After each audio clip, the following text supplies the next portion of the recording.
Well, hello, Young and the Restless Daily Recap fans. Today's daily recap is for Monday, July the 24th, 2023. Monday, July the 24th.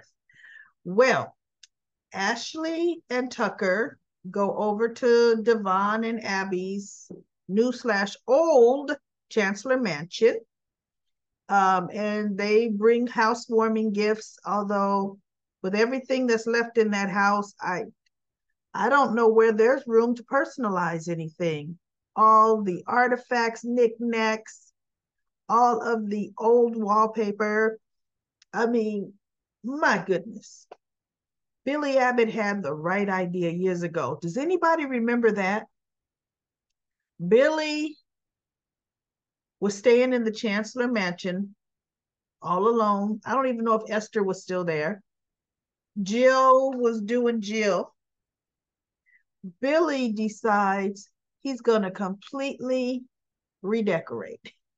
He made the walls, and actually, it was a very modern gray. He spruced up the place, and it looked good to me. I was like, thank you. It's about time.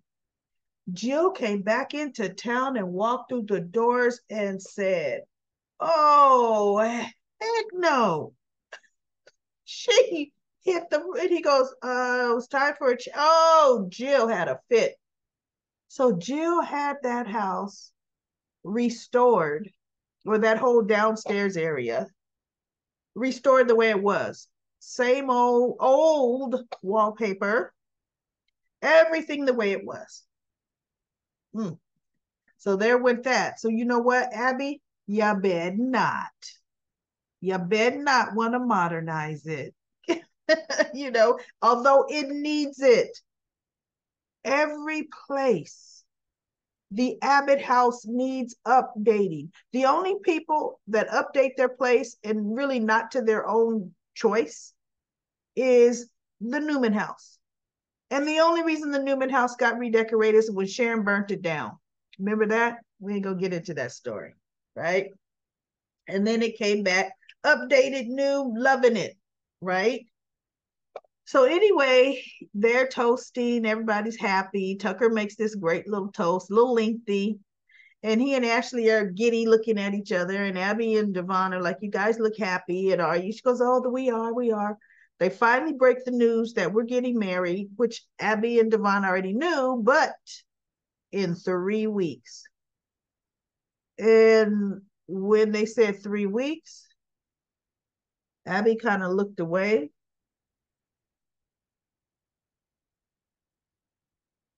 You know, Devon's like, oops, yikes.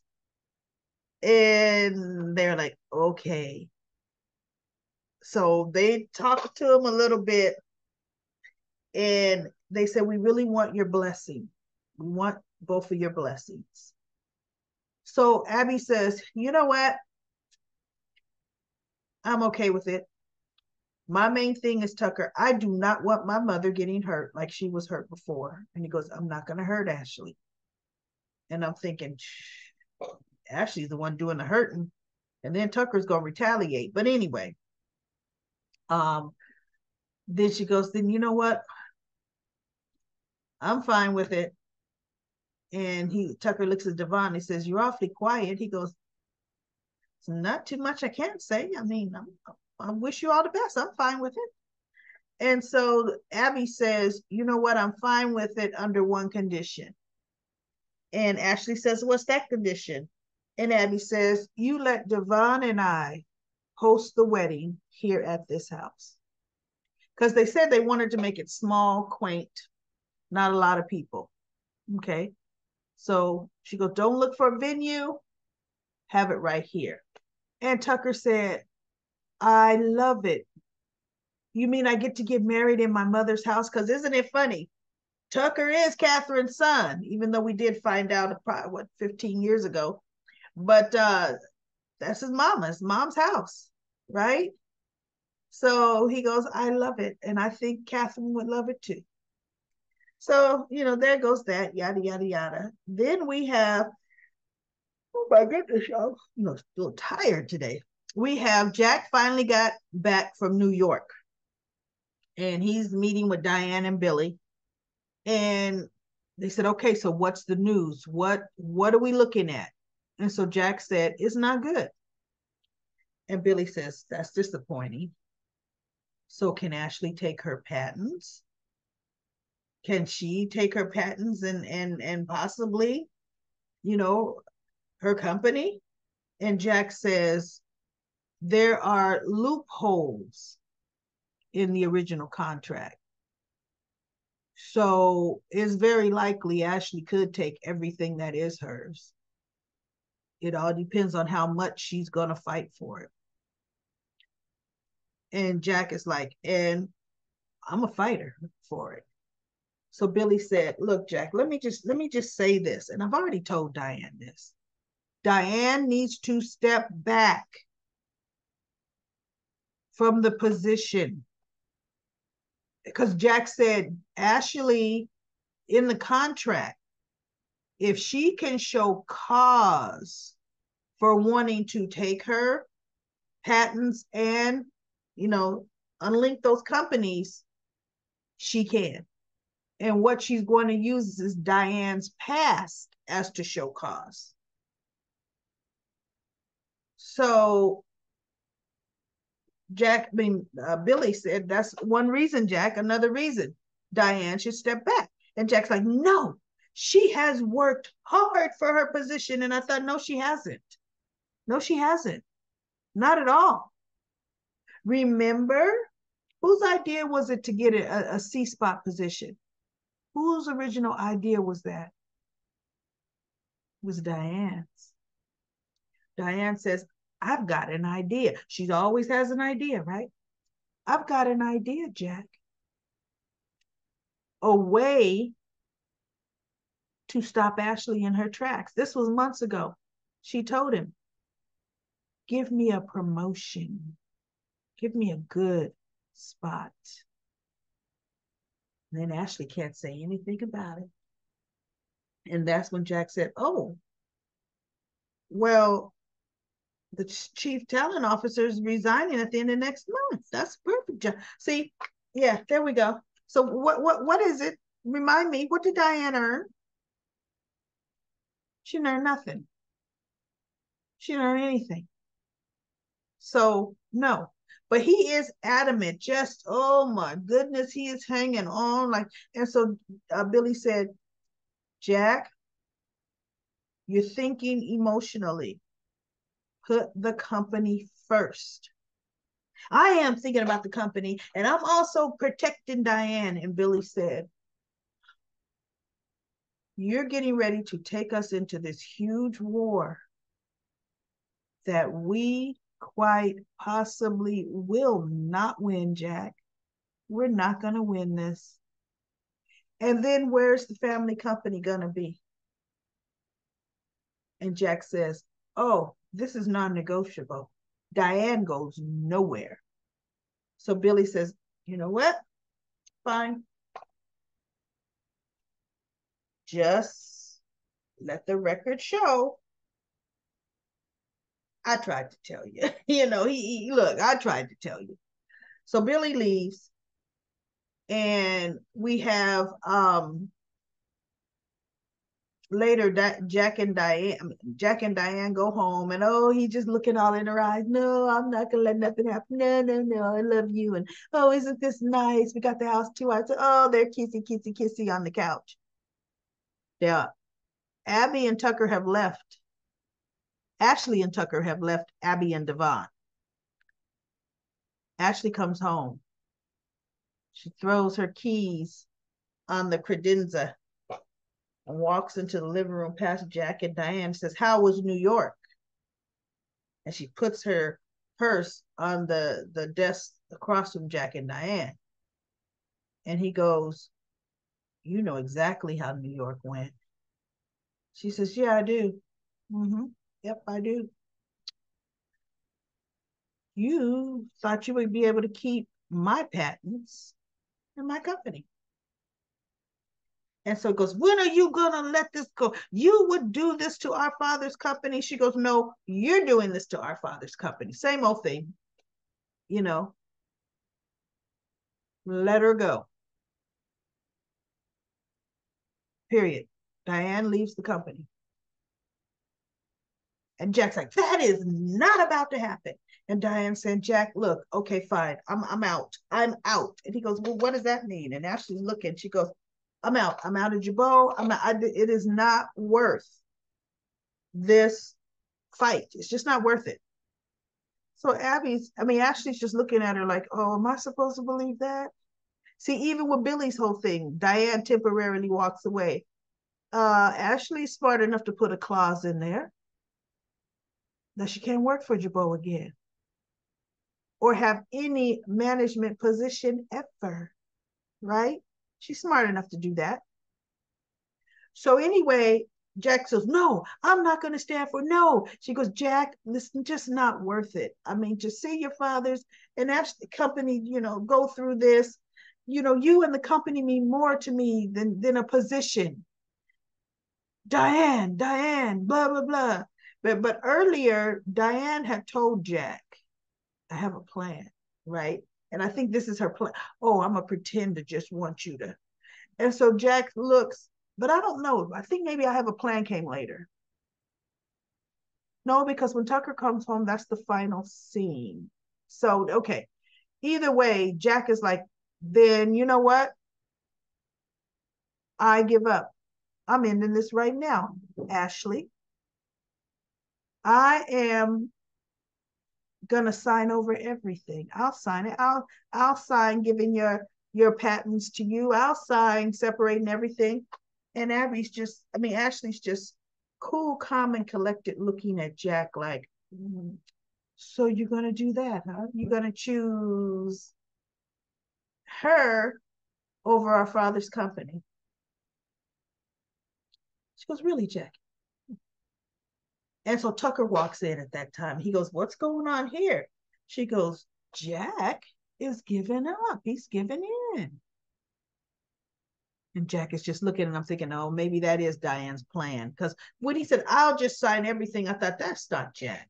That's not Jack at all, right? They think they're going to double cross Ashley or pull it because he goes, okay, now that I'm going to end everything, Ashley, the fighting, the feuding stops now. Now what you going to do?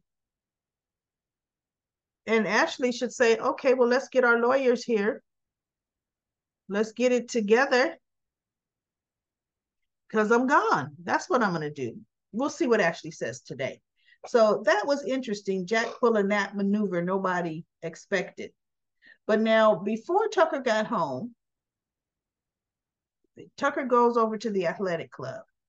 Now, where Diane and Heather, I mean, not Diane and Heather, Phyllis and Heather are having a very sensitive, private, client attorney privileged conversation right there in the middle of the athletic club dining. Right there. Okay. And Phyllis is asking questions like, maybe I know Carson came back, but maybe there should be a way that we could kind of put him in protection. And so Heather's like, why would he need protection? He came forward with this information. And Heather's like, Phyllis, you know what? Something ain't right. You're not telling me everything. And finally she goes, no, you know everything. She goes, no, I don't. I could tell. And so finally Heather says, and you know what? If you don't tell me, I'm walking as your attorney. So Phyllis like, okay. Tucker McCall is blackmailing me. He's got my back up against the wall. He found Carson when nobody else could. And he convinced Carson to come back and testify on my behalf. So Heather says, wait, huh? What? Wait a minute. So she goes, I have to ask you this. And I'm thinking, all of this in public, right? One of Christine's detectives or police officers could be off duty having dinner or lunch, and you guys are talking there. So she goes, did you know about Carson before I told you about Carson? Phyllis looked at her. She goes, oh, Phyllis. So then Heather says, now you better tell me the truth about this. Is Carson's story a lie? Did he really witness? And Phyllis just sitting there. She goes, Phyllis. She goes, no, it's 100% the truth. He watched it through a window and he took off. No, he witnessed the whole thing. So Heather's like, okay, at least that's true. And then Phyllis puts on the performance of her life. Oh, I just can't. My life is in his hands. My life is in, Tucker is holding me. And I feel like I'm suffocating. I need to make amends with my children and start over. I don't want to go after Diane. I don't want any. I've learned. I want to make, oh my goodness. And Heather's falling for it. And I'm like, well, that's a saga, you know? So Heather goes, look, now I see why you feel, and she says, and Tucker says, if I don't do what he wants, he's going to make Carson disappear. So Heather says, okay, now I see why you want him in protective custody. So she goes, let me go, take care, do some business. I'll see you later. So Heather leaves. As Heather's leaving, guess who they show behind, kind of, there's a place behind the chairs where people can sit, but before you get to the stairs where you go up, it's kind of like a wall unit kind of thing where you can see into the dining room. Guess who was standing there? And they're making it like he was listening. Now, he was way too far away to hear that conversation. And if he did hear that conversation, that proves my point. My point is, why do you talk about sensitive information in public like that, in a dining room? Who does that? So anyway, Tucker, he goes tiptoeing out. I thought he was going to try to go find Christine or something, right? I'm thinking, what's he doing? He didn't want Phyllis to see him, and he tiptoed right on out of there.